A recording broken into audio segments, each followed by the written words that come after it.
அன்பான மக்களே, நம்மளோட ஐயனார் துணையில் இன்றைக்கி ரொம்பவே எமோஷ்னலாக போச்சு அப்படின்னு தான் சொல்லணும்.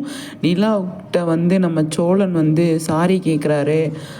அவங்க ஏற்றுக்க மாட்டேங்கிறாங்க. அதே மாதிரி நம்ம நடேசன் இருக்கார் இல்லையா, அவர் என்ன பண்ணுறாரு, சோழனுக்கும் இதுக்கும் சம்மந்தம் இல்லை, நான் தான் அவனை உசுப்பேத்தி விட்டேன், மன்னிச்சிருமா அப்படின்ற மாதிரி அவர் சொல்கிறாரு. அங்கே பார்த்தீங்க அப்படின்னா வீட்டில் பயங்கரமாக ப்ராப்ளம் போயிட்டுருக்கு. யாருமே பேச மாட்றாங்க சோழன்ட்ட. அவர் ரொம்ப லோன்லியாக ஃபீல் பண்ணுறாரு.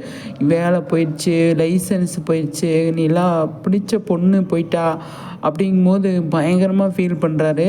இந்த ஊராளுகன்னு ஒரு குரூப் இருக்குங்க. அவங்க பக்கத்து வீட்டில் என்ன நடக்குது, அடுத்த வீட்டில் என்ன நடக்குது அப்படிங்கிறத உத்து பார்க்குற குரூப்பாக இருப்பாங்க. அந்த குரூப்பு அந்த ஐயனார் துணையில் இருக்காங்க. அவங்க பண்ணுற அட்டூழியம் இருக்கே ரொம்ப மோசங்க, ரொம்பவே கஷ்டமாக இருக்குது.